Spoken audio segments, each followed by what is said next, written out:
La vamos a estar grabando y después la vamos a estar compartiendo la vamos a estar subiendo al canal nuestro de YouTube, así que después también se los vamos a compartir por ahí. A ver, les pedimos algunas cosas. Primero, que mantengan los micrófonos apagados. Va a ser difícil por la cantidad de temas que hay, que podamos hacerlo muy interactivo. La verdad que nos gustaría hacerlo con mucho más ida y vuelta y que pregunten y que participen y que den sus opiniones y demás, pero es muy extensa la reforma y son muchos temas y no podríamos abordarlo todo. Entonces les pedimos que si tienen preguntas las manden por el chat y no les prometemos que las podamos responder por lo menos hoy. Vamos a intentar ver si alguna de esas podemos tomarla, pero la verdad es que se va a hacer largo y no queremos nadie se sienta ofendido si no contestamos una pregunta. Intentaremos, obviamente, después si nos escriben por privado o vemos alguna pregunta, contestarle, o juntarnos y evaluar en cada caso las cuestiones específicas que tengan o dudas puntuales que tengan, ¿sí? Tomamos hicimos una pequeña selección de los temas, donde vamos a estar hablando de algunas cuestiones más en la contratación y durante la contratación. Primero Luis va a arrancar un poco dándoles un poco de contexto y estos son algunos de los temas que vamos a estar viendo durante la charla, ¿sí? Que es específicamente algunas modificaciones respecto a la extinción, tema de subcontratación, varias cuestiones desde la contratación y durante la relación, algunos temas gremiales, y el último punto de los incentivos lo vamos a tocar muy, muy tangencial porque la verdad que falta reglamentación, con lo cual no creo que nos extendamos mucho en ese punto. Dicho todo esto, le doy lugar a Luis, que ya estás ahí, como para que cuentes un poco del contexto de esta reforma. Bueno, buenas tardes a todos. Con muchos nos conocemos, con otros no. ¿Por qué queremos darle contexto a lo que vamos a hacer ahora? 40 años sin reformas laborales serias. Es la primera vez que tenemos una super reforma laboral. Ahora, podemos tomarlo como reforma o podemos plantearlo como el título dice, que es una ley de modernización laboral. El contexto que queremos darle es porque para nosotros esta norma viene a modernizar las relaciones laborales. No es una reforma que podemos quedarnos esperando a ver qué ocurre con la reforma, a ver qué hacen los jueces con estos cambios de la ley o lo que fuera, sino es una ley de modernización que debiera exigirnos que lo miremos como una ley que nos va a posibilitar modernizar en muchos aspectos, ahora lo vamos a ir viendo, nuestras relaciones laborales. En aquello que durante 40 años veníamos pidiendo que pudiera ocurrir. Flexibilidad en cuanto a la jornada, premios, cosas que no sean remunerativas y que puedan aplicarse, un montón de aspectos que vienen justo en un momento muy especial de nuestro país y del mundo, donde hoy hay que ser eficientes, hay que trabajar en la rentabilidad, hay que profundizar todo aquello que se pueda hacer para mejorar, porque la competencia es muy alta, interna y sobre todo externa, porque no hay los niveles de inflación que hubo los últimos 20 y pico de años, que nos hicieron acostumbrar a que las ineficiencias se los absorbiera y no se notaran porque la inflación lo resolvía. Ahora hay muchas cosas para hacer. Entonces, esto de lo que vamos a estar charlando, que es de la ley puntualmente, va a estar mechado todo el tiempo con un intento nuestro de concientización respecto de que esto es una ley de reforma y, en realidad, perdón, no de reforma, de modernización laboral.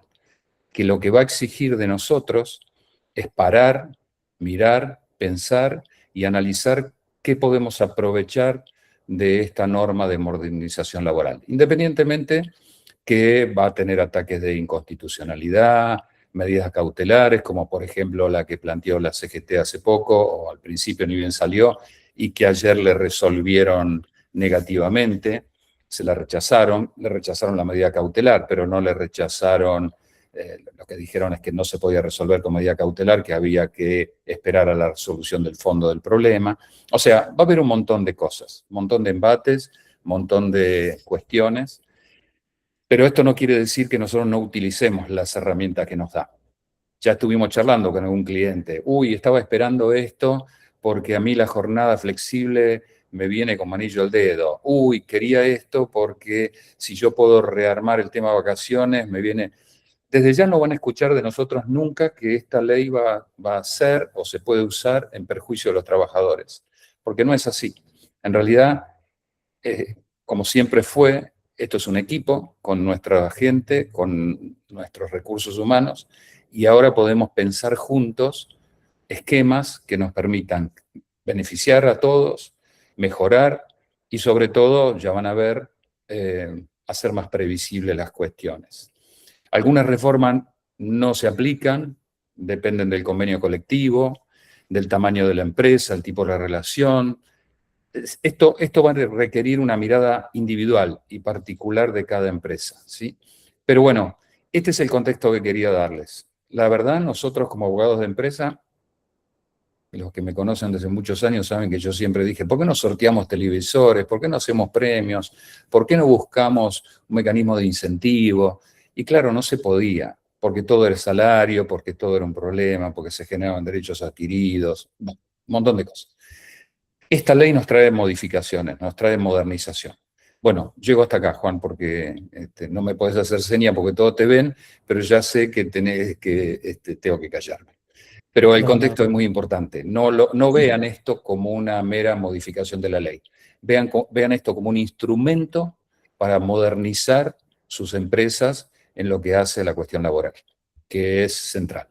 Así que bueno, vamos, Juan. Bien. Bien, ¿alguna aclaración adicional a lo que estabas diciendo? La ley está vigente, ¿sí? Ujú. Tuvo su promulgación la semana pasada. Algunos puntos que vamos a ir charlando todavía no entraron en vigencia, porque tienen, digamos, todo aquello que no esté expresamente establecido, que tiene una entrada de vigencia diferente, entra en vigencia, ya está en vigencia desde su publicación. Y después otro punto es a quiénes aplica, ¿no? Que esa es una de las dudas que muchos nos han mencionado por esta cuestión de la retroactividad o no de la aplicación retroactiva de esta norma. Claramente este va a ser un punto de conflicto en algunos casos, porque la verdad es que va a ser casuístico. La norma se aplica, está vigente y se aplica a todas las relaciones laborales existentes. Eh, Porque en el derecho laboral es dinámico y hay situaciones que no han ocurrido, por ejemplo, un despido o ciertas cosas que no han ocurrido en el transcurso de la vida laboral, con lo cual a todos se les va aplicando esta ley, ¿sí? Habrá casos en que no, habrá casos que realmente hay un derecho adquirido, o por lo menos del otro lado van a plantear, y esto es algo que vamos a encontrarnos en muchos casos, de tratar de pelear esta situación, ¿no? Nosotros vamos a querer aplicar la ley y del otro lado van a plantear que tiene que aplicarse la ley anterior porque H o por B, por lo que sea. Pero en líneas generales, la ley sí está vigente, la ley se aplica a todas las relaciones, salvo aquellos derechos que realmente no se puedan vulnerar porque ya están concedidos o situaciones que han ocurrido antes de la reforma, antes de su promulgación, y que se pueda discutir. De todos modos, va a ser un poco caso por caso. Hay cosas que van a estar muy claras y algunas otras que van a ser grises de interpretación. ¿Sí? Eso es como un poco contexto general y me meto ya de pleno con algunas de bueno, con las reformas en sí. Primer punto importante es el artículo 23. El artículo 23 ya venía con variaciones y con cambios de la ley bases y de los DNUs anteriores. Hay algunas cosas de la reforma que simplemente se adaptaron o se modificaron, pero ya venían de la ley bases, pero no es menor que se hayan introducido, o sea, que queden ahora en esta reforma integral consolidada, ¿no? Una de ellas es la presunción del artículo 23, que genera algunas confusiones. El artículo 23 específicamente prevé que se presume o se presumía laboral, que hay una relación laboral cuando hay una prestación de un servicio de una persona hacia alguien, ¿no? Hacia una empresa, hacia otra. ¿Sí? La presunción es que cuando hay un servicio o una actividad que uno hace para otro, hay una presunción de que es laboral. No quiere decir que es laboral, sino que hay una presunción. Esto quiere decir, y se traduce cuando hay un reclamo judicial, es quién tiene que probar la relación laboral, ¿sí? La modificación de la ley lo que nos trae es justamente eliminar esa presunción para los casos de contratación de servicios profesionales o de oficios, y en los casos donde se emiten facturas y se hacen pagos a través del sistema bancario, ¿sí? Este es el típico caso de una locación de servicios, o de un profesional, o de un monotributista, o de alguien que yo contrato para hacer un servicio, y lo tengo, digamos, y tengo esa relación de esa manera, ¿no? No hay una relación laboral, sino que lo tengo contratado de esa manera. ¿Esto quiere decir que ahora se pueden contratar monotributistas, ahora se pueden contratar locaciones de servicio? No. Cuando hay una relación laboral y se cumplan las notas típicas de una relación laboral, va a seguir siendo una relación laboral sin importar la forma que le demos. Lo que nos da esta reforma es la posibilidad de invertir la carga de la prueba cuando tengamos un conflicto. Es decir, yo tengo contratado a un tercero, un monotributista, un profesional que me da un servicio y lo tengo bajo una relación de locación de servicios, ya no voy a tener una presunción automática. O sea, en un juicio, el que va a tener que probar la relación laboral es quien la invoca, ¿sí? Ahora, si prueba las notas típicas de la relación laboral, la dependencia económica, la dependencia técnica, la dependencia jurídica, la relación es laboral. O sea, independientemente de la forma que le hubiésemos dado, ¿sí? Pero esta cuestión de la presunción, de quitar la presunción, nos da una herramienta importante de defensa y de ponernos en otra posición para defendernos, ¿sí? Pero de vuelta, no quiero que se entienda, porque en las redes circula y en las noticias y demás, con esta liviandad de ahora puedo contratar terceros y hacer locaciones de servicio y monotributistas y demás, y no es así, digamos. Entonces, nuestra invitación es a que, digamos, tenemos que revisar aquellas relaciones que están de esa manera, ajustarlas, adaptarlas. Muchas veces hay cosas que se pueden ajustar en la realidad, no en los papeles, sino en la realidad práctica de esa relación que nos posiciona mejor todavía, o algunas que se daban naturalmente de esa manera, pero no teníamos un contrato, o no se pagaba en negro, o no se pagaba con recibo. Bueno, hoy quizás es momento de repensarlas, de analizarlas, y bueno, y evaluar por dónde seguimos como estamos, si hacemos una modificación y demás. Interrumpo un segundo, Juan. En todo el desarrollo de la charla van a ver que volvemos siempre a lo preventivo. Siempre a revisemos, miremos, analicemos, proyectemos, desarrollemos, porque siempre fue así, pero ahora con esta nueva ley, seguramente vamos a tener, si hacemos todo eso, muchas más herramientas para defendernos en situaciones de conflicto. Evitarlas en muchos casos, y cuando no se pueden evitar, podernos defender mucho mejor. Por eso arrancamos con esto de la presunción, que si bien es una cuestión netamente procesal y judicial, es central porque instala este tema de hagamos las cosas serias, hagamos las cosas por escrito, hagamos las cosas con contratos, hagamos las cosas con análisis, y en función de eso nos vamos a poder defender mejor. Ya vamos a hablar de los juicios laborales y de un montón de cosas, pero hay que trabajar en lo previo. Y si trabajamos en lo previo, ya siempre fue mejor, pero ahora con esta ley va a ser muchísimo mejor. Bien, este artículo también toma fuerza con esta modificación del artículo 9, que es el famoso indubio pro operario, ¿no? ¿Qué significa esto?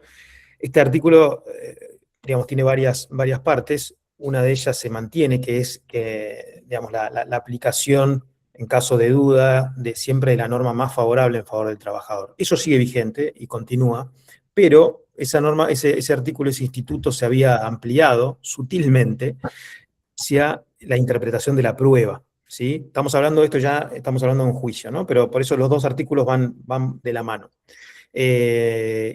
Y eso, acá como lo ponemos, funcionaba muchas veces como una válvula de escape, ¿no? En un juicio. ¿Qué significaba esto? Que ante la duda probatoria, de orfandad probatoria, falta de prueba de nuestro lado o falta de prueba del lado del actor, del Un solo trabajador. testigo de parte del trabajador Claro, que tenía el juicio testigo. contra la empresa.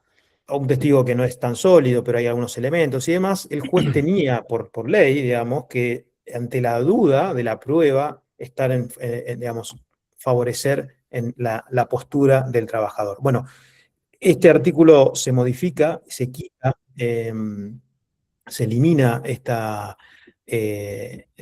situación de la duda en relación a la prueba, con lo cual digamos, reforzado con el punto anterior, nos da yo perdón si me distraigo a veces porque me van entrando para admitir algunos que siguen entrando. Eh, pero digamos, los dos combinados hacen un buen sustento para poder defendernos en juicios y estar mejor parados. Lo cual refuerza la idea de lo que decía Luis, de la prevención, de la prueba, de generar la prueba con la anticipación y suficiente. Pasa mucho en los juicios.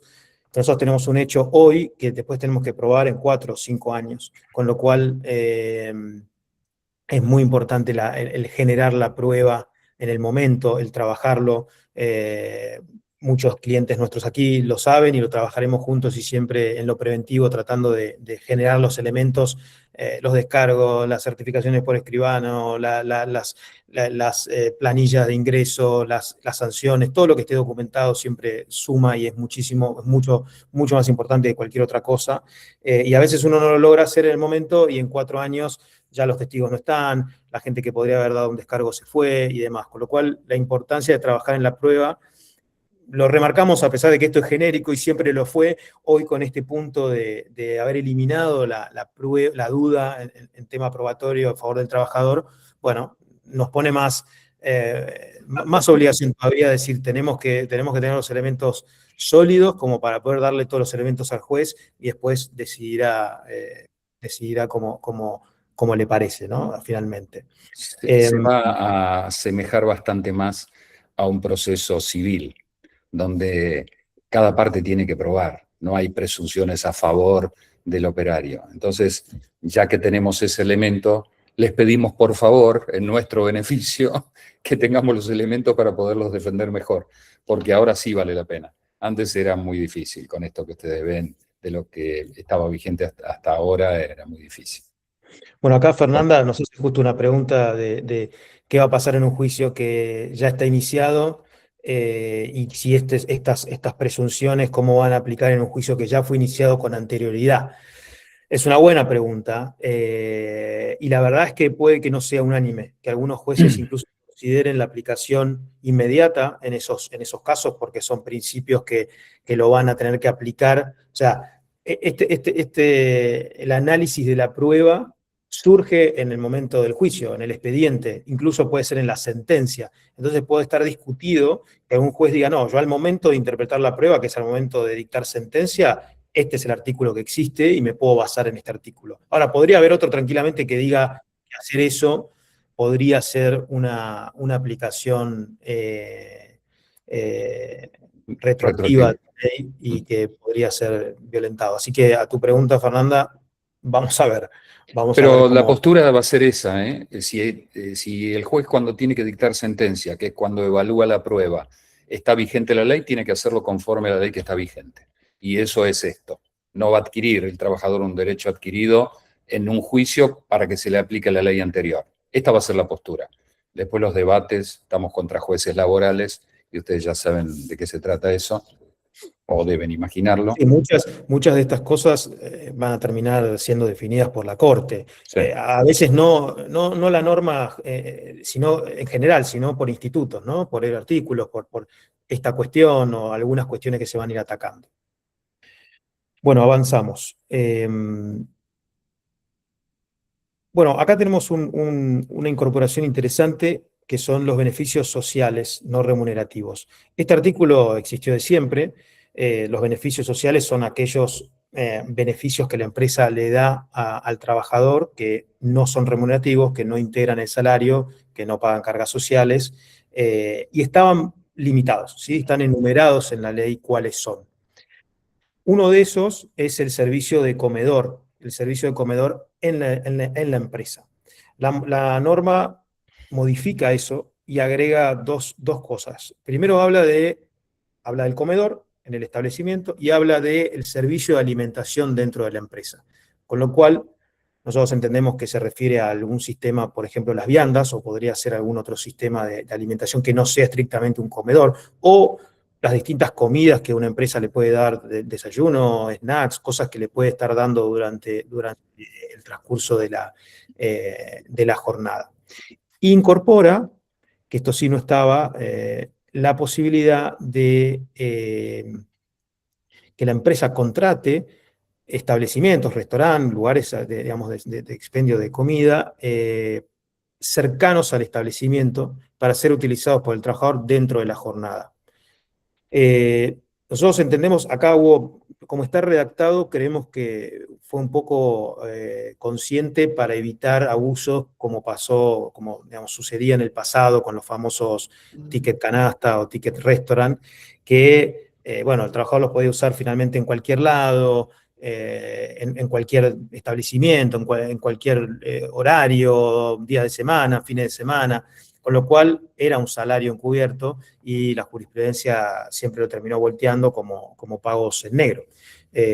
Acá lo que se busca, por eso se limita a que sea utilizado dentro del establecimiento, dentro del horario de la jornada y en lugares cercanos, justamente para evitar eso. Pero no deja de ser un punto interesante para el replanteo y el análisis de la estructura, de la estructura salarial. Otro de los puntos que incorpora en este artículo es la cuestión de medicina prepaga para el grupo familiar o la diferencia en la cobertura que tiene actualmente, ¿sí? Esto es algo que muchas empresas hacen como beneficio de tratar de mejorar el plan de la prepaga, ya sea para un plan superior, para toda su familia, y lo que generaba una enorme contingencia. En líneas generales, cualquier beneficio que uno le da a un trabajador termina siendo, digamos, termina siendo considerado salario, ¿sí? Entonces, una de las grandes discusiones siempre eran estas adicionales que uno le da, terminan impactando en que al momento de un despido, el trabajador pretende que se incorpore dentro de su base de salario, ¿sí? Como dentro de su remuneración, lo cual obviamente modifica todos los cálculos y demás. Y también genera con mucha complicación a poder analizar y ser previsible en la contingencia, ¿no? En poder saber cuánto me va a salir en el caso de un despido, la desvinculación de un trabajador. Con lo cual, este es otro punto que se agrega, y algo que también marca es el carácter que si bien, digamos, es importante cuando hay cosas que se entienden que son así, pero de repente el incluirlas en forma expresa le da un peso que es importante, ¿no? La cuestión del carácter voluntario. La ley aclara expresamente que estos beneficios sociales son voluntarios del empleador, por lo cual no está obligado a darlos, y si es voluntario también lo puede quitar, y que no figuran salario en especie, ¿sí? Son Es todos no remunerativos, por lo tanto no integran el salario, no integran la base de cálculo, se pueden poner y sacar. Arrancamos con esta parte porque esta ya es la parte de planificación. Esta es la parte sí. que podemos utilizar la ley para planificar contrataciones ya con beneficios, ahora vamos a ver algún otro, o desarrollos de la gente que ya tenemos en la planta. Estas Pero son bueno, planificaciones. es un punto importante para planificar, para realmente analizar lo que hoy estamos pagando, los beneficios, si alguno de estos de repente se están otorgando o no, o se pretende otorgar. Siempre el tema alimento son cosas que muchas empresas quieren a veces regular y otorgar, y bueno, y terminan siendo complicadas. Creemos que acá por lo menos hay un poco más de margen para armar algunos sistemas y que termine siendo un beneficio, digamos, un beneficio para el trabajador, pero también el que no impacte en el costo laboral, ¿no? Que no tenga un impacto de querer dar este beneficio, pero tener que pagar las cargas y el costo que eso implica, ¿no? Bueno, esta es una incorporación y creemos que es uno de los puntos, Gran tema. gran tema que incorpora para toda la gestión de recursos humanos y para las empresas, que es el tema de los premios.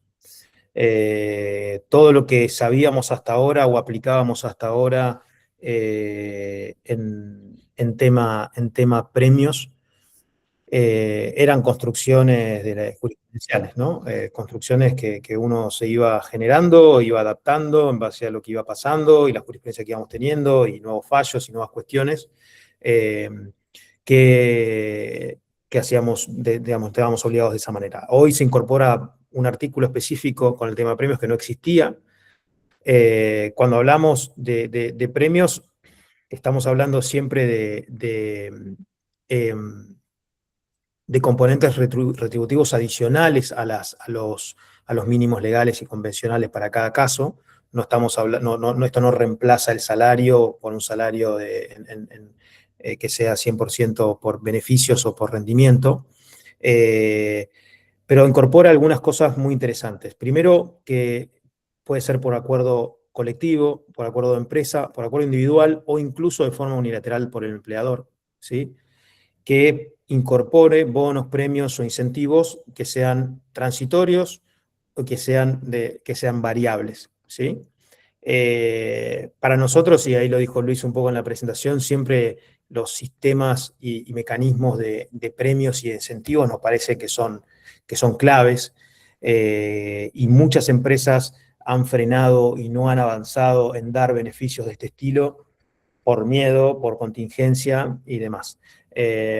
Actualmente los premios que tenían cierta habitualidad se cobren una vez cada 3 meses, se cobren en forma anual o la forma que sea, terminaba impactando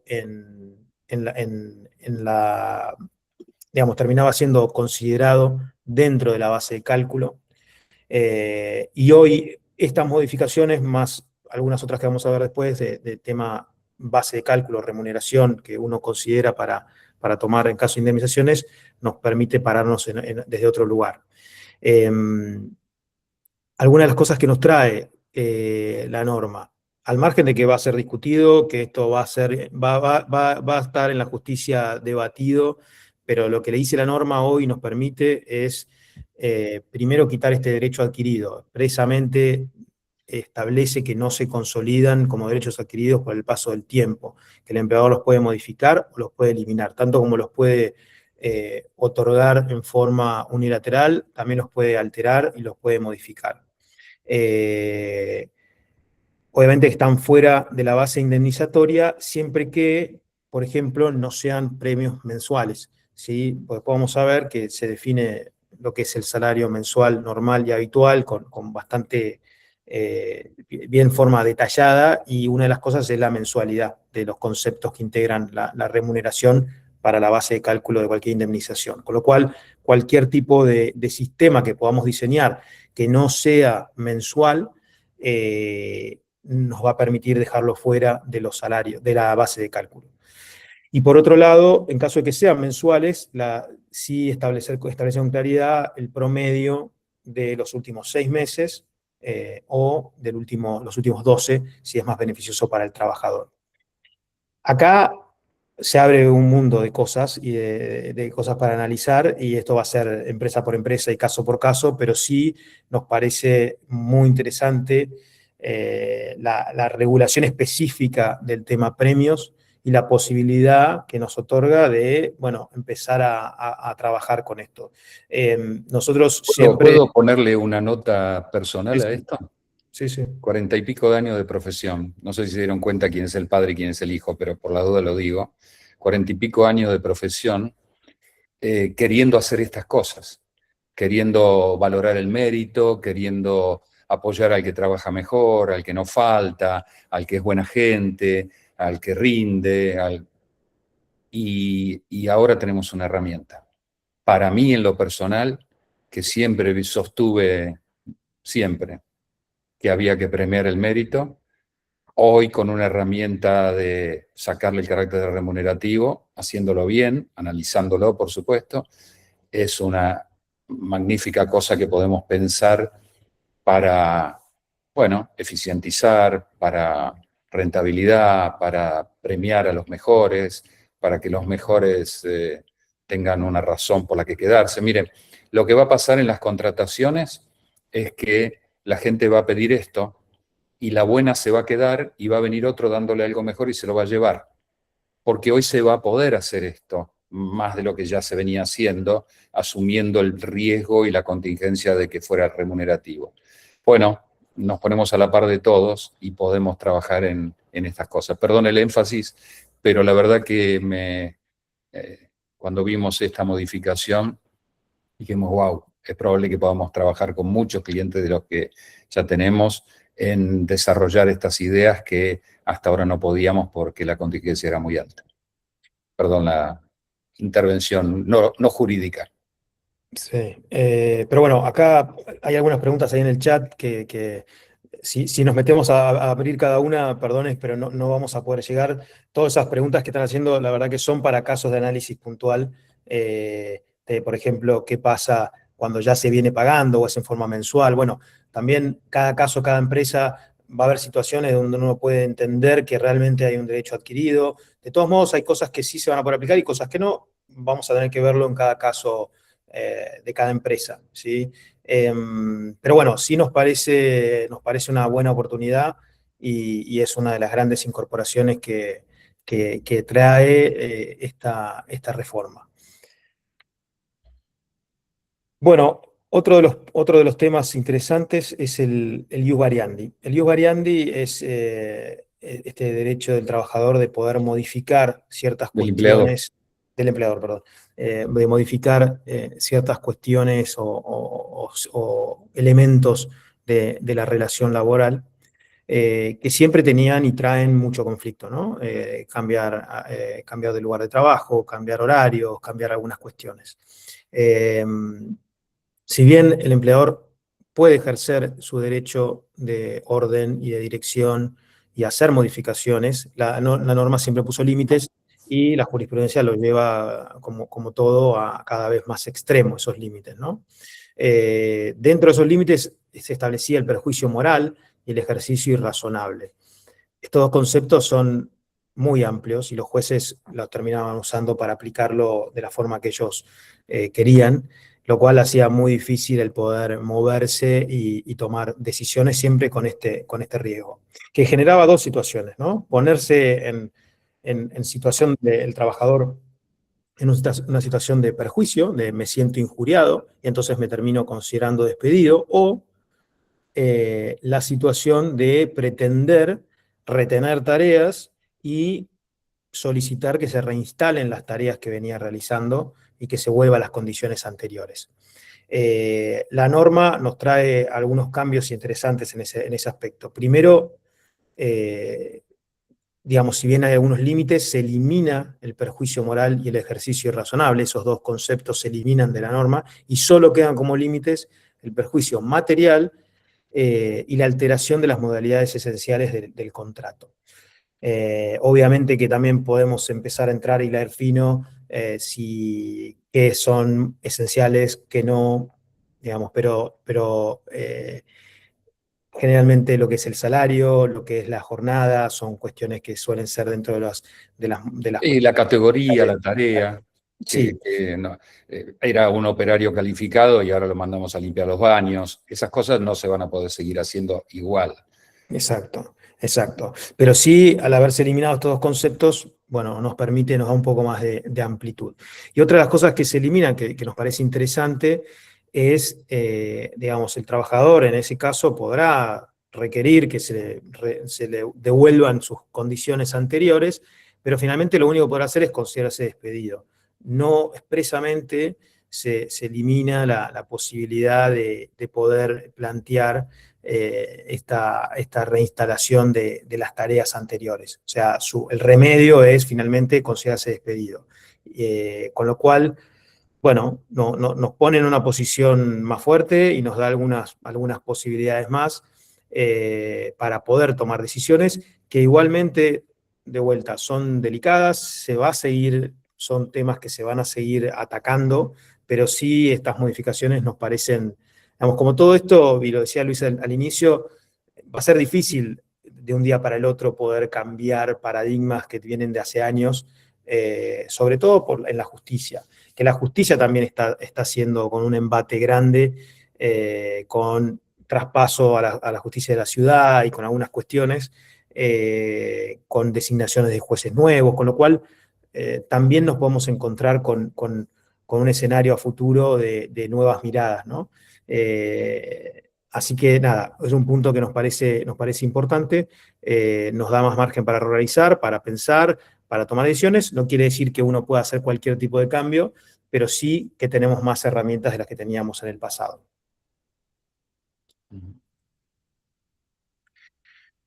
Bueno, y acá llegamos al famoso banco de horas que se viene hablando y se menciona y parece por todos lados. El banco de horas, ya lo habrán leído, lo habrán visto en varios lugares, es una incorporación nueva que no existía. Este es uno de los temas que da para debate, da para charla y probablemente más amplio de lo que podemos hablar acá y para analizar en cada caso. Pero les quiero dejar un poco las notas que trae y de qué se trata. El banco de horas busca compensar horas en exceso de la jornada por descanso, ¿sí? En lugar de que sean horas extras, transformarlas en que ciertas horas en exceso de la jornada, en lugar de abonarse como horas extras, se puedan compensar con descanso. Eh, Requiere un acuerdo expreso por escrito, ¿sí? Puede ser un acuerdo colectivo, puede ser acuerdo individual, empleador-trabajador, pero requiere de que sea, digamos, no puede ser unilateral y requiere de un acuerdo de partes.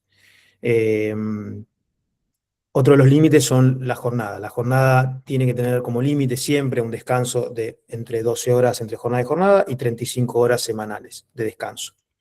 Y se tiene que establecer en este acuerdo cuál es el método, la norma dice el método fehaciente de control, ¿sí? Que permita a ambas partes poder verificar las horas que realiza y las horas que tiene disponibles para su descanso. Con lo cual, así es como la norma lo establece, tan simple y tan complejo como parece implementarlo, pero abre una gran posibilidad y una nueva posibilidad que no existía, ¿sí?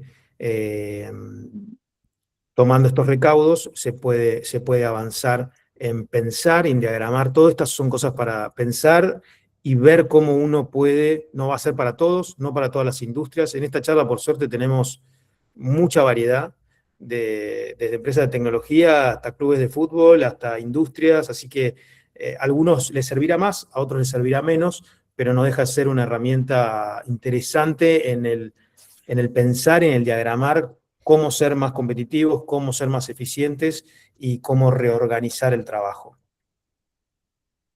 Luis, no sé si querés meter algo con respecto a esto. No, son de las herramientas que nos da la ley para rediseñar, claramente. Es un desafío esta ley.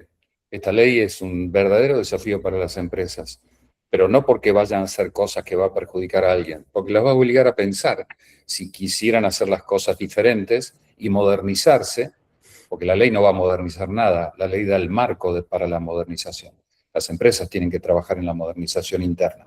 Esto, la jornada flexible, que ahora Juan va a explicar, el banco de horas es fantástico si se puede aplicar, si hay acuerdo. Fíjense que por negociación colectiva o acuerdo con el trabajador, o sea, ni siquiera lo somete exclusivamente al convenio colectivo, que sería muy difícil establecer esto en un convenio colectivo. Y evita el pago de las horas extras, pero no porque la gente vaya a hacer más horas, como se escuchaba en los medios, sino porque lo va a compensar con descanso. Y a nosotros seguramente nos va a convenir, porque baja el costo y porque se puede reorganizar en cuanto a qué días tal cosa y tal otra, igual que la jornada flexible, que ahora Juan la explica, es un combo de ambas cosas. Sí, más que, a ver, no sé si es jornada flexible la palabra, pero a ver, sí, sí hay una modificación con la jornada a tiempo parcial, que también es interesante. Antes todos teníamos este límite de 2/3 de la jornada. eh, digamos, si se superaba esa cantidad de horas, tenía que ser una jornada completa y ahora permite tener, mientras sea por debajo de la jornada legal, ya podemos hablar de una jornada a tiempo parcial. Y eso nos permite pagar salario en base a esa cantidad de horas reales y efectivas en proporción, obviamente, al salario correspondiente a esa categoría o a esa, sí, a la categoría. Con lo cual es interesante porque podríamos tener a alguien que tenga 1 hora menos o 2 horas menos o lo que sea y pagar proporcional a eso. Y también permite la realización de horas extras al trabajo que está de jornada reducida, que antes estaba expresamente prohibido, con lo cual siempre y cuando no se supere la jornada máxima legal, digamos, se pueden hacer horas extras. Obviamente que si hay un trabajador que lo tengo registrado por 5 horas diarias y termina siendo 8 horas siempre y estoy pagando horas extras, probablemente va a convenir que ese trabajador pase a ser un trabajador de jornada completa, por un tema de costos. Pero sí nos va a permitir, que antes estaba prohibido, la realización de horas extras de esos trabajadores. Las contribuciones a la obra social sí seguirán siendo equivalentes al del trabajo de tiempo completo, y también establece que los convenios colectivos pueden fijar cupos de máximos de trabajadores a tiempo parcial y algunas prioridades como para pasar o vacantes y demás, ¿no? Establecer algunos métodos y demás. Esto no es para todos, pero la verdad que el combo entre una cosa y la otra nos parece muy interesante y de sentarse a planificar, porque digamos, puede terminar siendo un ahorro grande si uno vuelve a pensar cómo tiene hoy organizada la jornada y piensa en estos mecanismos, ¿sí? Ujú.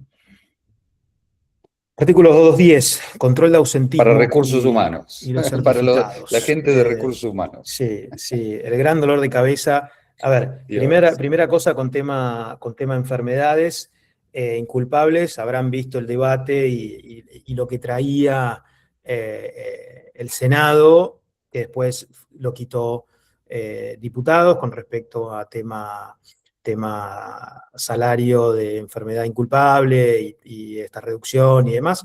Veremos si se reabre el debate en el futuro, pero hoy no está. O sea que tanto los plazos de licencia como el pago de salarios por enfermedad inculpable y demás, sigue todo exactamente igual, ¿sí?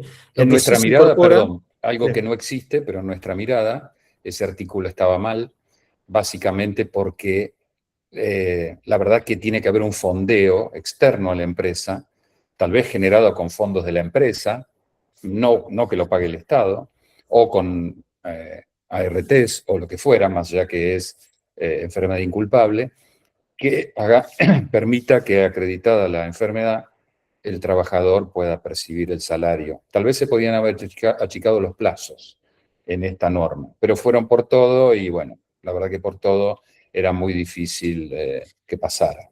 Pero que hay que buscar un mecanismo para que no sea la empresa el que pague 6 meses de licencia por enfermedad inculpable y tenga que tomar además otro trabajador para que lo reemplace, que hay que trabajar en eso, sí, y seguramente lo van a hacer. Pero bueno, como se planteó, era imposible que pasara, por eso lo sacaron, ¿no? Obviamente. Bueno, pero Perdón de por los la cambios que interrupción. sí tenemos importantes es el artículo 210 es el que permite del ausentismo o de la salud de los trabajadores, con lo cual nos permite hacer el famoso control médico, ¿no? Con mandar al médico a alguien que nos presentó una licencia o alguna cuestión por enfermedad. Se establecieron requisitos respecto al certificado. Los certificados válidos tienen que ser firmados digitalmente por un médico habilitado, y esa firma digital tiene que ser realizada por alguna de las plataformas válidas que establece la ley 27.553, que es las de recetas digitales.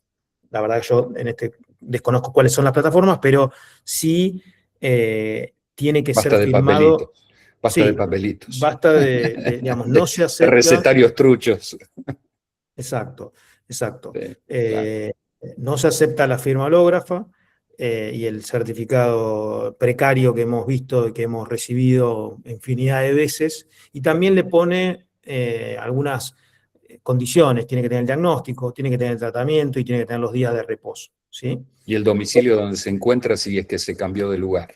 Sí. A todos Todos los... estos combinados, la verdad que hacen un buen combo para atacar esta cuestión de los certificados truchos y de los certificados que son poco creíbles y demás.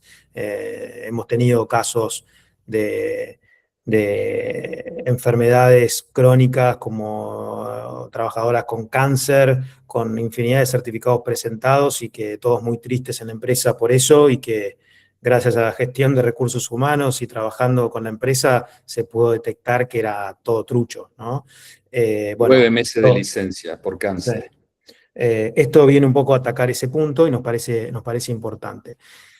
Junto con esto viene el tema de las juntas médicas, que, digamos, situación típica, certificado del trabajador por su médico tratante, nosotros lo mandamos a control médico y hay una discrepancia entre lo que dice nuestro médico y lo que dice el médico tratante. Siempre prevalece el médico tratante, el médico del trabajador, siempre es el que prevalece, salvo que uno pueda, a través de una junta médica, que es, digamos, objetiva y que no es ni de la empresa ni del trabajador, determinar cuál es la situación real, ¿sí? Si es nuestra mirada o la mirada del médico tratante.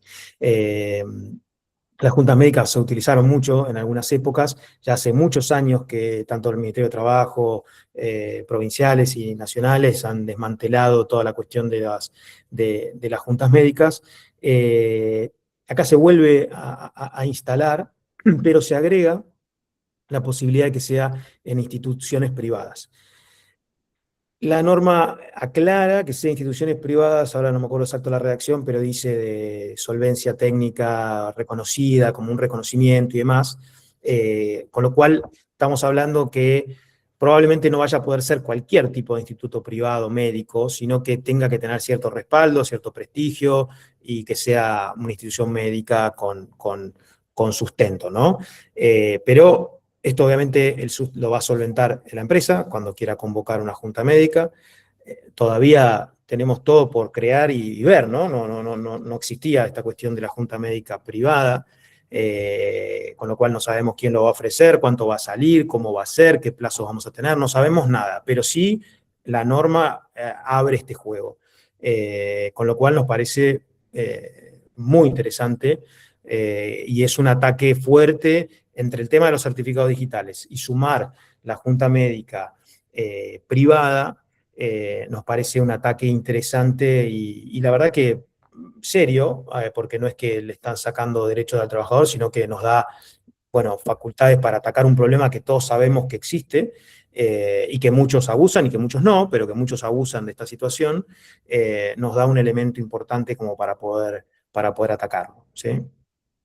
Está bueno. Mira mi conclusión jurídica. Está bueno, está bueno. Nos encontrábamos atados de pies y manos.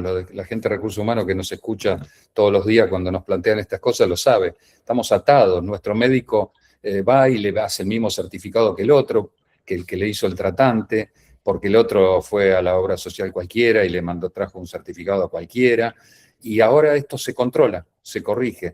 Y las juntas médicas privadas, ustedes imagínense que a alguien que tenemos discrepancia lo vamos a poder mandar a, no sé, a la Suizo, a la Trinidad, a que le hagan una junta médica. Bueno, es otra cosa, es otra cosa. Ni el hospital público, que no sabemos quién lo atiende, estoy hablando, o las clínicas del conurbano bonaerense. No voy a entrar en eso. Nosotros somos abogados de clínicas del conurbano, no voy a entrar en eso. Pero no queremos esos para que nos resuelvan o nos ayuden. Queremos que las cosas que estén bien. Si tiene la enfermedad, la tiene, y nos hacemos cargo y la pagamos y lo que fuera. Y si no la tiene, no la tiene.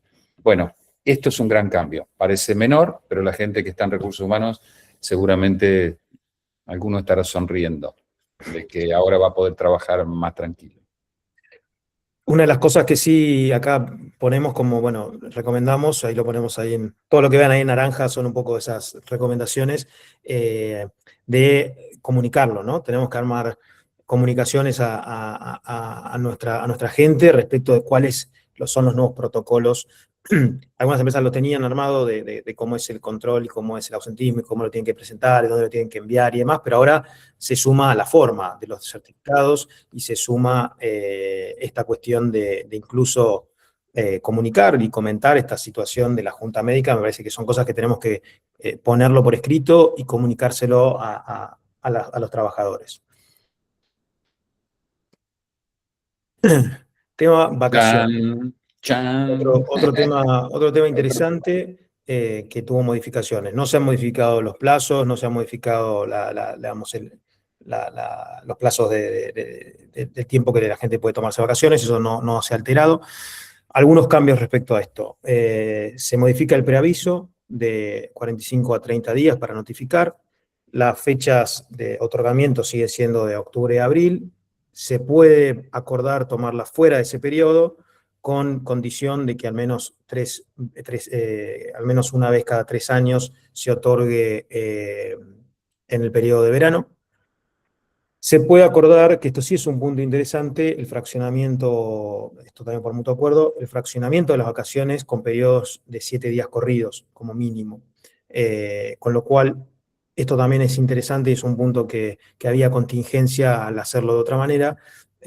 Muchas empresas han ido cambiando y aplicando su propia mirada con respecto a las vacaciones, pero la verdad que con la cantidad de feriados que hay en el año y demás, y creemos que ha cambiado bastante la forma en tomarse las vacaciones de todos. Así que este punto de poder acordar y pedirlas de esta manera nos parece un cambio interesante y a tener en cuenta para la planificación y para el diagrama, ¿no? Le va a traer beneficios al trabajador también, Sí, que sí. hoy por hoy, 21 días de vacaciones, no tiene los recursos para tomarse vacaciones en serio. Termina tomándose un fin de semana y 3 días más y después se queda en su casa. O sea, ni siquiera disfruta de las vacaciones. Todos sabemos que hoy las vacaciones son de 7 días o de 10, eh, excepto algunos abogados que exageran con lo que hacen, pero bueno, no es el caso. Pero esto es así. Entonces, esto es modernización porque trae a la realidad aquellas cosas que están ocurriendo. Las vacaciones no se toman más como antes. Y esto está bueno. Y esto nos exige planificar acuerdos, notificaciones, habrá que trabajar con la gente.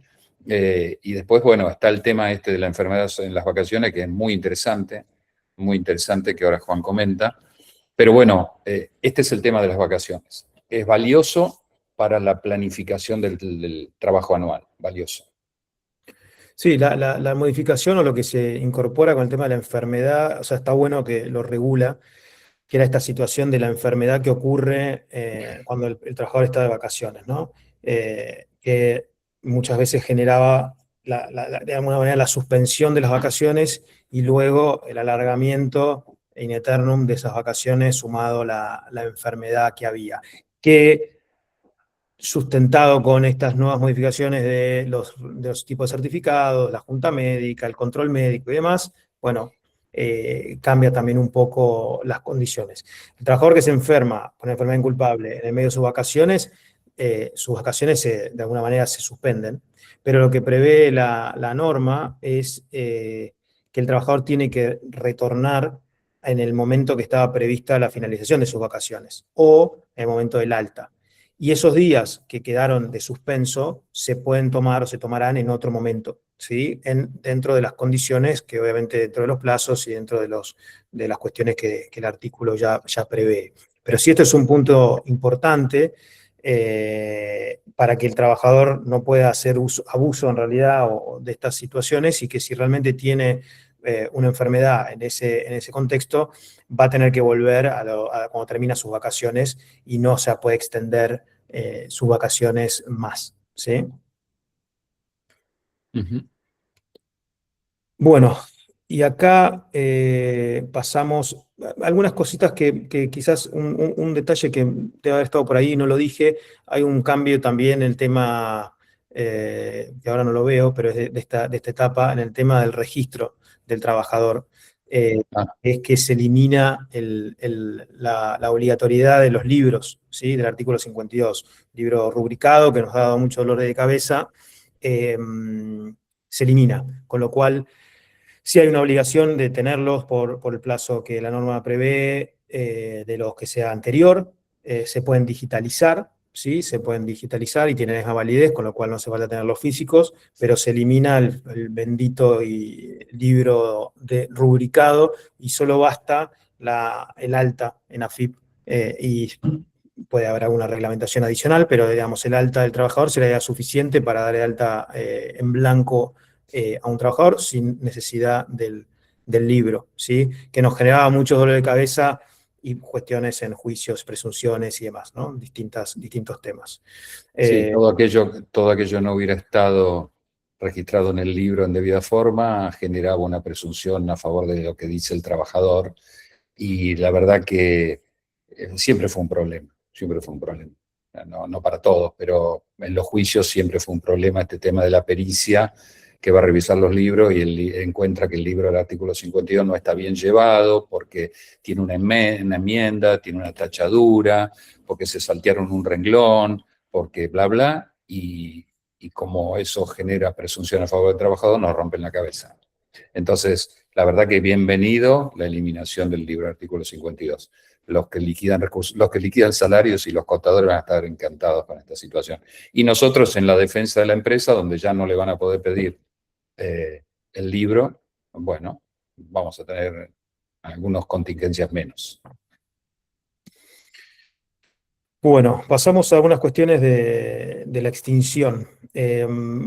Acá hay un punto, lo hacemos medio rápido. El artículo 241 preveía lo que es la mayoría de ustedes lo van a conocer por el famoso mutuo acuerdo, el artículo que prevé la extinción de la relación laboral por mutuo acuerdo, que sigue existiendo, pero ese artículo siempre, digamos, estaba previsto lo que llama la extinción por voluntad concurrente de las partes, ¿sí? ¿Qué significa esto? Cuando las dos partes, tanto empleador como empleado, abandonan la relación y hay un desinterés por la relación laboral, tanto de prestar tareas como de contratarlo, ¿sí? Esta es una forma que se puede extinguir la relación laboral, siempre existió, de uso muy particular y para casos muy específicos, no siempre se da y no suele ocurrir tanto, pero pasa y a veces... Bueno, pero porque no estaba bien regulada. Ahora Sí, cuando expliques la regulación vas a ver que sí, va a ser más fácil. sí, la modificación es que antes existía esta voluntad concurrente de las partes, pero era muy ambiguo, porque era, digamos, el juez tenía que entender que la voluntad era suficientemente clara, que las dos partes habían abandonado la relación. Bueno, ahora la norma habla de 2 meses, el transcurso de 2 meses. 2 meses desde el abandono de la relación laboral, que es deja de trabajar y del otro lado se deja de pagar sueldo, ¿sí? No hay intimaciones, nadie lo Sí, intima que vuelva, el acá trabajador no intima que le paguen, acá al nada. final hay un error en la diapositiva que estaba puesto, pero que hay que quitarlo. La idea es justamente, es un caso donde yo no intimo al trabajador. No lo intimo porque manifiesto de esa manera, al no intimarlo y dejar de pagar salario, mi vocación de no querer que ese trabajador siga y el trabajador de no venir y no viene, ¿sí? Lo bueno es que al ponerle estos 2 meses nos da esa posibilidad de extinguir por esa causal la relación laboral, ¿sí? Sin Caso indemnización, por sin supuesto. indemnización, Sí. obviamente. Plazo corto, ¿eh? 2 meses es un Plazo, plazo recontra corto. Tengan sí, en cuenta que cuando nos hacían consultas de esto, nosotros evaluábamos. Bueno, pero hace 6 meses que no viene, no sé, porque si te manda una carta de algo, todos los despidos mal hechos generan, o todas las consideraciones mal hechas generaban un montón de problemas. Entonces muchas veces nos quedábamos diciendo, bueno, no hagamos nada, esperemos que el trabajador nos diga algo. Si el trabajador aparecía diciendo algo, no había un plazo que lo limitara. Ahora, si ya pasaron 2 meses, la relación se va a tener por extinguida. Entonces, es un alivio para esto. Como dice Juan, no se usa mucho, pero yo creo que no se usaba tanto porque era muy incierto. No tenía plazo, era muy incierto. Ahora cambió. bueno, acá también una modificación en lo que son los contratos a plazo fijo. Eh, la norma general anterior, la norma anterior, digamos, establecía que en caso de que se extinga un contrato a plazo fijo, antes de su finalización, se debían abonar todos los salarios. En realidad la norma no decía eso, la norma decía se debían abonar, además de las indemnizaciones de ley, los daños civiles o los daños que se hayan generado. Esto era jurisprudencialmente, se terminó adoptando por entender que el daño en un contrato a plazo fijo que uno puede cuantificar son todos los salarios hasta la finalización del contrato que estaba previsto, ¿sí? Los de fútbol que están presentes Bueno, saben varios de qué. acá van a entender, y saben este es un artículo que aplica directamente Dios para mío. eso, ¿no? Pero, ¿qué prevé la norma? La modificación, bueno, justamente que en caso de que se finalice antes de tiempo, se debe pagar las indemnizaciones correspondientes a la antigüedad que el trabajador tendría si tomamos ese plazo contractual. Si es un contrato de, yo le puse el ejemplo, de 2 años, lo rescindo a los 4 meses, tengo que pagar una antigüedad de 2 años, pero no toda la cantidad de salarios hasta terminar el contrato, ¿sí? Todo esto, hago un paréntesis, salvo que entiendan que la ley es el piso, ¿no? Los convenios colectivos sí me pueden prever algo distinto, con lo cual hay convenios colectivos específicos que pueden justamente regular esta cuestión. Si en su actividad hay mucho contrato a plazo fijo, pueden regular que se indemnice de una forma distinta, ¿sí? Pero la norma y el piso es que hoy se puede, digamos, tener mucha más claridad en un contrato a plazo fijo. Los contratos a plazo fijo tienen que tener una naturaleza, un sentido. La norma son los contratos por tiempo indeterminado. El plazo fijo, en cada caso hay que ver si se puede aplicar o no. Es una Eh, excepción, es una claramente es una excepción excepción. y hay que estar justificado para poder justificar por qué yo voy a contratar a un trabajador a plazo fijo, pero este elemento es interesante para el momento de la extinción, ¿sí? Bueno, acá llegamos al 245, que mete algunas incorporaciones importantes con el tema de la base de cálculo. Se han escuchado también por todos lados de que ahora las indemnizaciones son más baratas. Bueno, no cambió, la indemnización sigue siendo la misma en cuanto a un mes de salario por antigüedad, fracción mayor de 3 meses, todo esto no ha cambiado.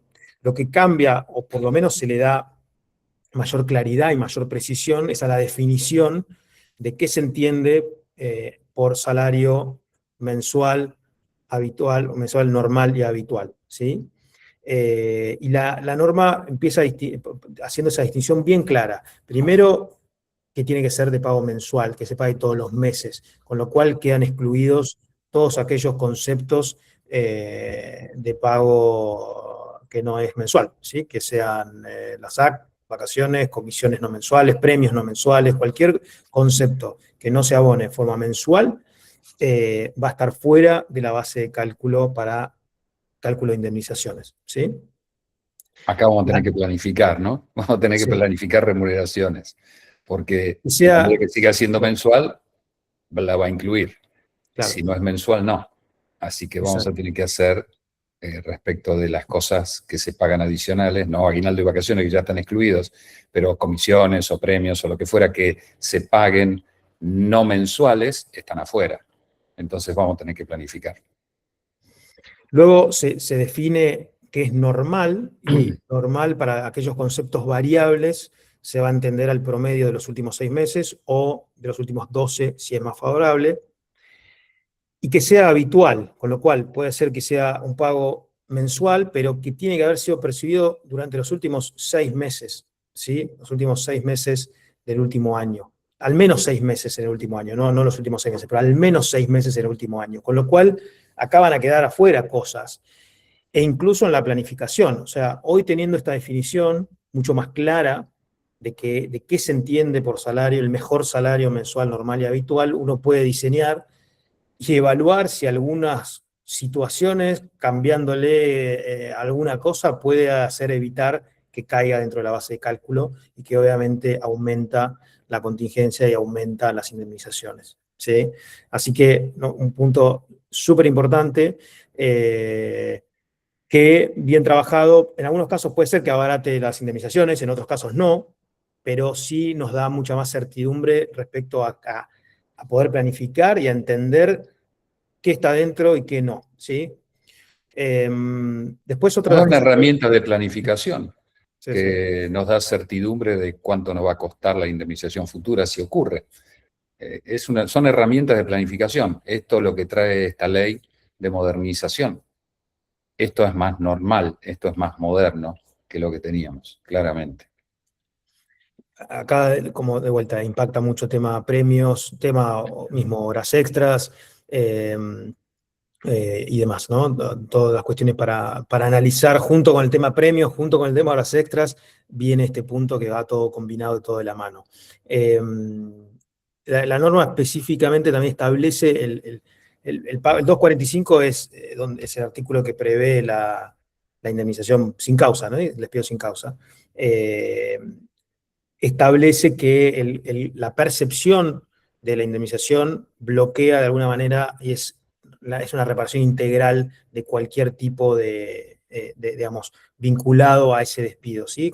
Cubre todo tipo de daño esta indemnización, que justamente prevé eso, tratando de ponerle un freno a cualquier tipo de reclamo en un despido sin causa, que cada vez lo veíamos más, cada vez nos han escuchado de la fragilidad que empezó a tener el despido sin causa. Un derecho que uno tiene, que puede ejercer como empleador, que es despedir sin causa, empezó a ser cada vez más atacado. Es discriminatorio, es por cuestiones sindicales, por cuestiones políticas, abriendo el juego a reinstalaciones, abriendo el juego a daño moral y demás. Con lo cual, esta aclaración y este punto suma para atacar cualquier otro tipo de reclamo por fuera de la indemnización del 245. También prevé la posibilidad de crear fondos de cese por convenio colectivo, como suele ser, todos saben, el de WOCRA, por ejemplo, o similares por sector. Esto tiene que ser armado por convenio colectivo, que también está un poco vinculado con la cuestión del fondo del FAL, que ahora lo vamos a ver brevemente. También otro punto que no está acá, pero ya venía de la ley bases, se vuelve a incorporar, se incorpora el tema de lo que es el fallo Bisotti, que es como las indemnizaciones tienen un tope, ese tope no puede afectar más del 67% de esa indemnización. Bueno, se establece también la norma, esa cuestión de este fallo se trae para aplicar, digamos, Bisotti quedaría no solo vía jurisprudencial, sino que estaría dentro de la norma, ¿sí? Con lo cual, punto muy importante, punto que va a traer mucho que hablar, que va a tener análisis en cada caso de ya no tomar el mejor salario o el más alto, sino mirarlo y mirar si se dan las condiciones y entender.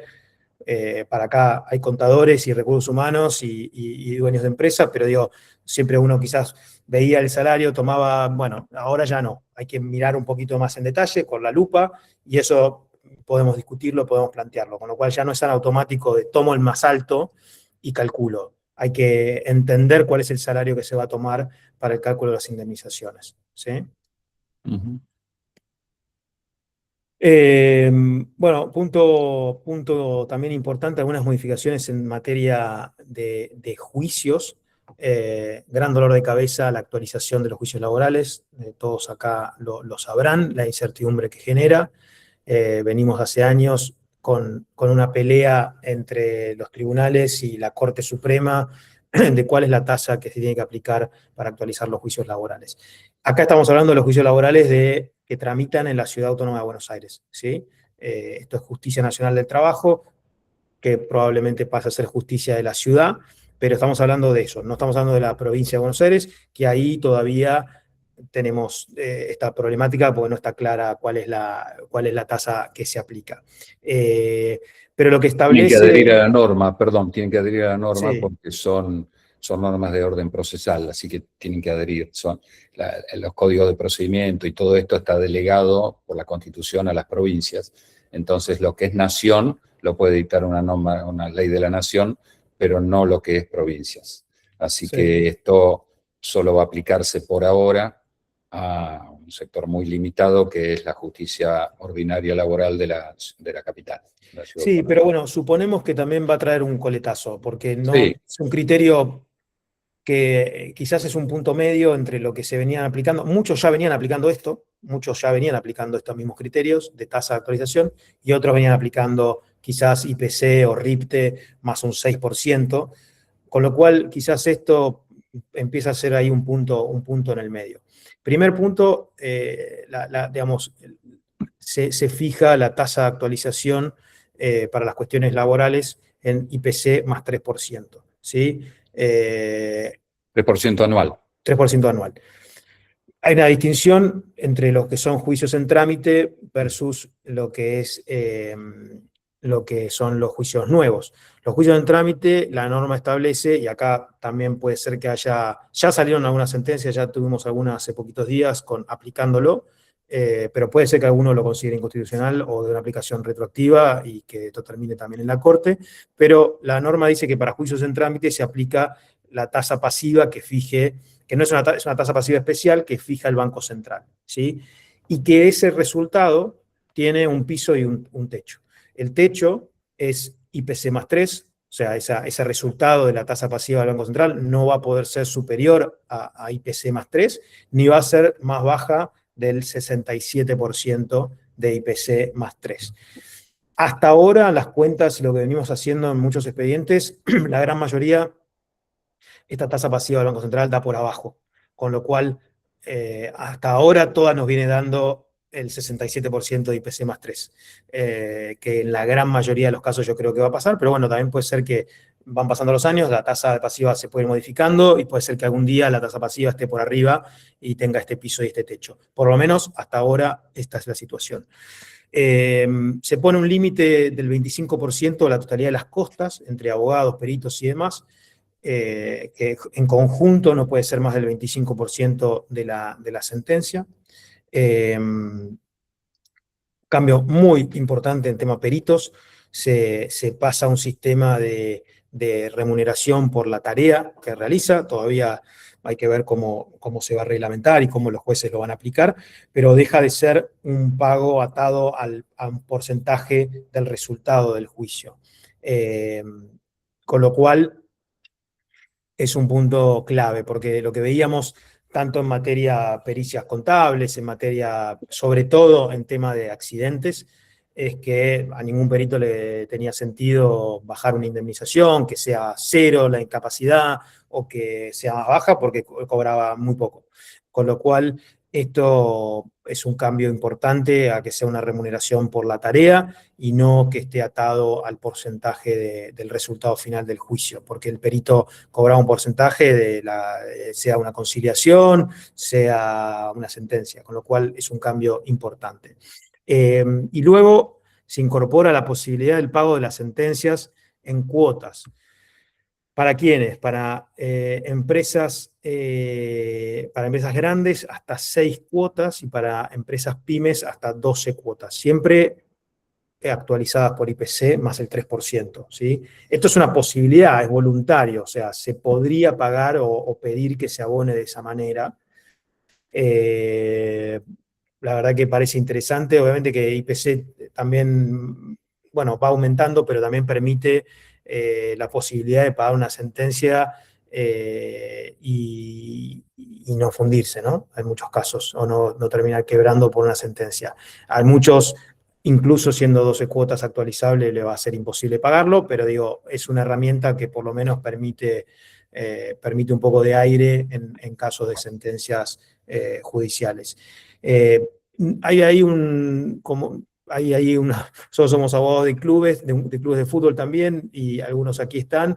No habla de las asociaciones civiles, con lo cual nos parece discriminatorio, veremos si se puede plantear, si en algún caso uno puede también adherirse a esto siendo una asociación civil, pero habla solo de personas jurídicas, de empresas.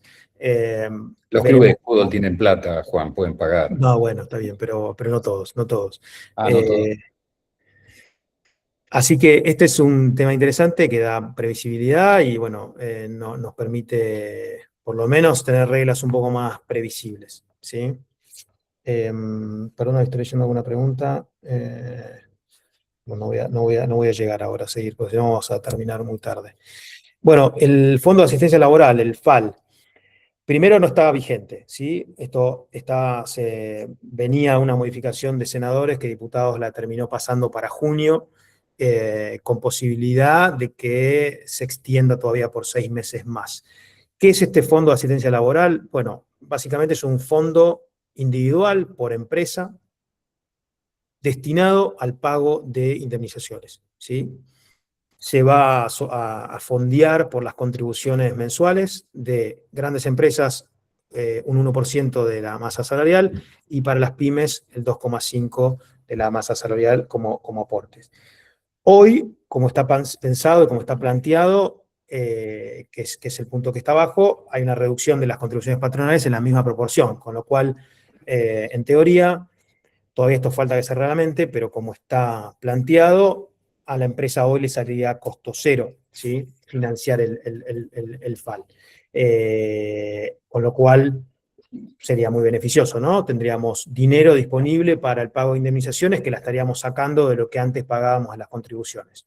De vuelta, esto no está reglamentado. Este es uno de los puntos que genera tema, que es el de financiamiento del ANSES, de alguna manera, porque son fondos que iban al ANSES, que ahora se destinan a este fondo de asistencia laboral, con lo cual no sabemos si la reglamentación va a tener cosas nuevas, distintas o situaciones que se puedan plantear. ¿Alguna aclaración importante? El fondo no reemplaza la obligación de pago de la empresa, ese es el primer punto, con lo cual el obligado al pago sigue siendo la empresa, solo que puede utilizar este fondo para pagar total o parcialmente, digamos. Incluso permite que se pague una parte de las indemnizaciones a través de este mecanismo y que la otra la pague la empresa, ¿sí? Está también la posibilidad de solicitar la suspensión o la interrupción del aporte, de la contribución, en caso que se acredite. Seguramente la reglamentación va a tener algún porcentaje según la baja salarial, según, no sé, si el nivel de conflictividad y demás, algún porcentaje mínimo que debe cubrir según la base salarial o la nómina. Si se cumple o se acumula ese porcentaje, se puede pedir la suspensión de esta contribución.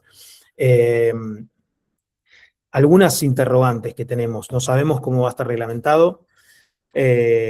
No sabe, la contribución, hay un punto que es importante, que la contribución está puesta en un artículo y la reducción de la contribución patronal está en otro, lo cual nos podemos sospechar que hoy es gratis, mañana no sabemos si va a seguir siendo gratis, ¿sí? Porque hoy se descuenta el aporte al FAL de las contribuciones patronales, pero mañana puede tranquilamente no serlo. Y es una contribución mensual obligatoria, con lo cual en este país no sabemos para dónde puede disparar. Pareciera ser una herramienta positiva, interesante, con algunos interrogantes a ver cómo va a funcionar, pero bueno, da un poco de previsibilidad ahora a un despido sin causa. La verdad que quizás quita esas situaciones de despidos que son complicados o que de repente uno no tiene los elementos probatorios o que no da para un despido con causa. Bueno, permitir despedir sin causa y abonar las indemnizaciones a través de este fondo. Vamos a ver de vuelta cómo se implementa. Seguramente nos va a requerir profundizarlo cuando esté la reglamentación, Sí. y porque va a tener muchas particularidades. Tal como está pensado, no parece que vaya a ser cómo va a funcionar exactamente. Sí. Esta es nuestra presunción. Ya veremos. Así que lo tocamos como un tema que adelantamos nada más, pero sí, lo trabajaremos más adelante cuando esté reglamentado. Sí. Bien. Pasamos a un tema importante, tema de subcontratación y de tercerizaciones. Acá hay algunos cambios interesantes. Primero, el artículo 29, un artículo pensado, siempre se aplicó como una figura fraudulenta. Es la intermediación, es decir, yo contrato a una empresa para que me provea personal para mi empresa. No estamos hablando de personal temporario ni de personal eventual. Esas son otras empresas que están reguladas con normas específicas de trabajadores eventuales.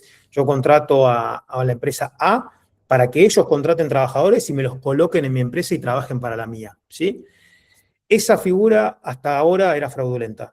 ¿Y qué implicaba que sea fraudulenta? Que nos hacía responsables, no solamente, digamos, hay una distinción técnica entre responsable solidario y ser responsable como un empleador directo. El artículo 29 terminaba aplicando que nosotros seamos responsables como un empleador directo de ese trabajador, ¿sí? Que estaba contratado por un tercero, pero nos hacía a nosotros responsables como si nosotros lo hubiésemos tenido que registrar como un trabajador nuestro, lo cual implicaba toda la contingencia de aportes, multas, pagos en negro y todas las cuestiones Certificado del como artículo 80 que teníamos que emitir como si obligaciones fuéramos como, empleadores. exacto, como cualquier trabajador.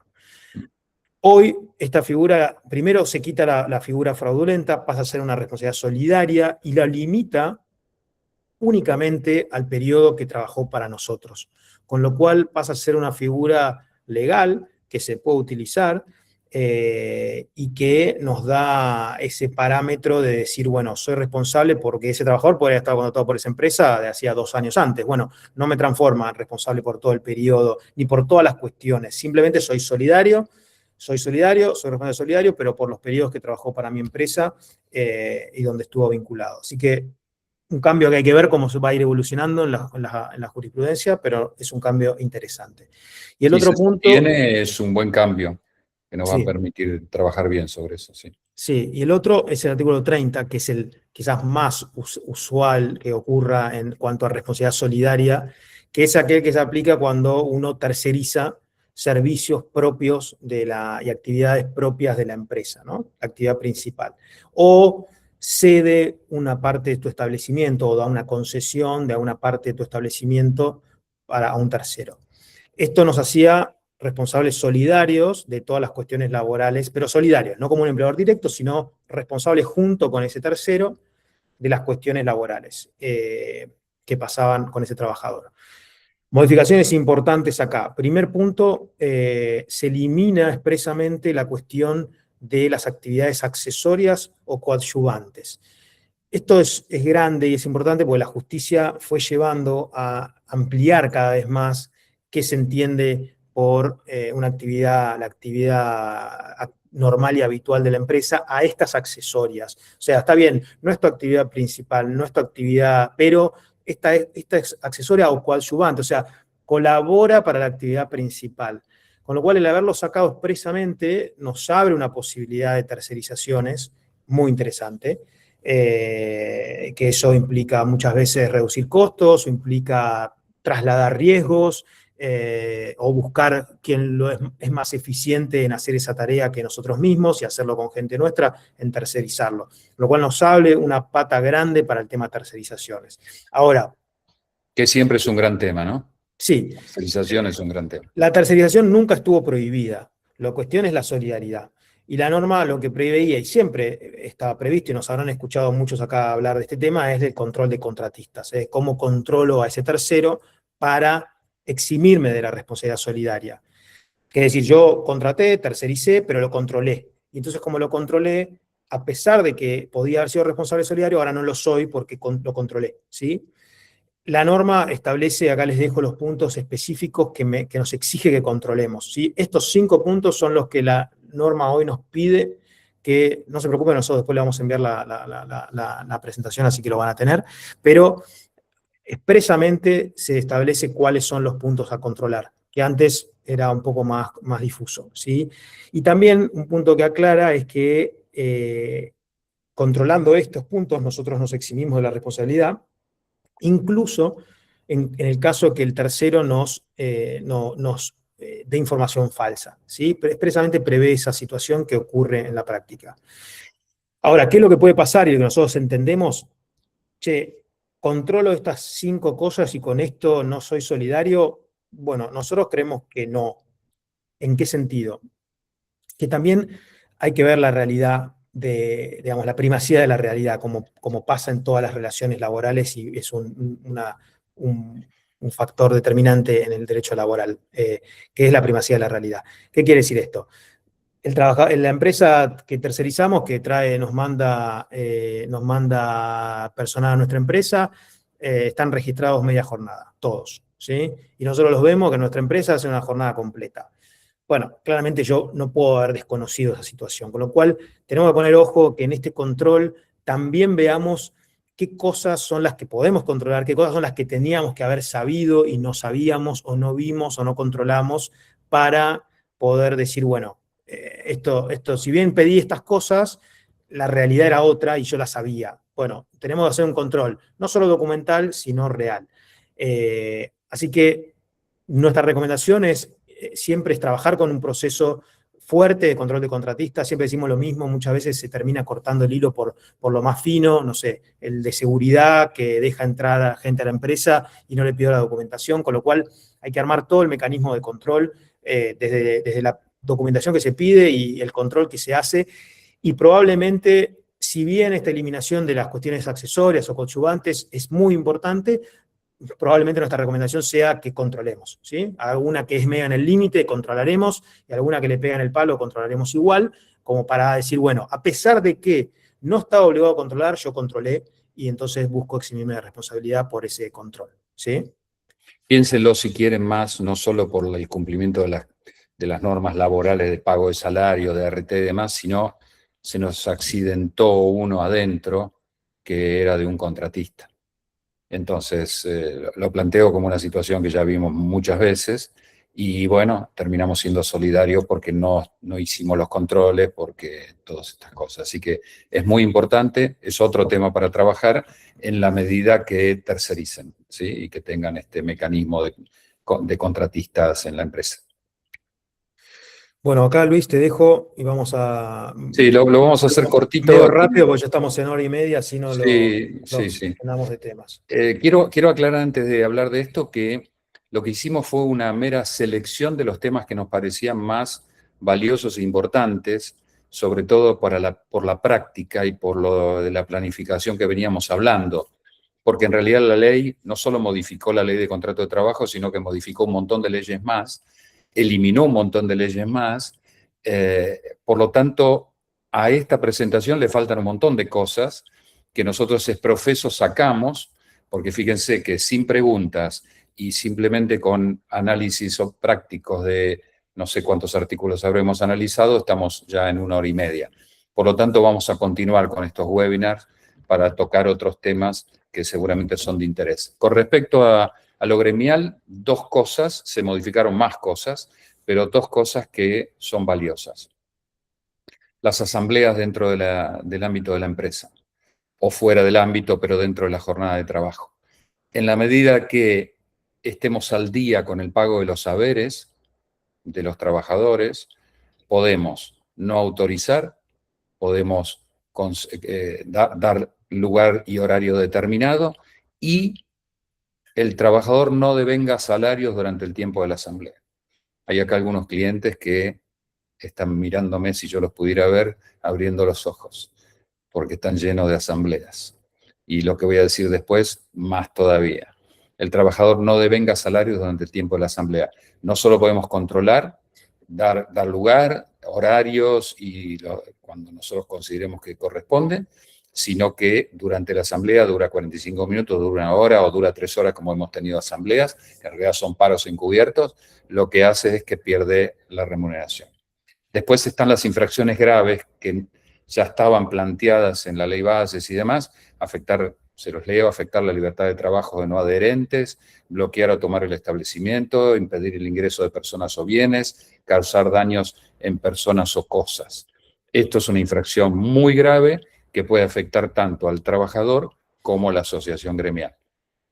Y el otro punto de los que resaltamos, de los cambios que hubo en la cuestión gremial, es los créditos de horas de los delegados.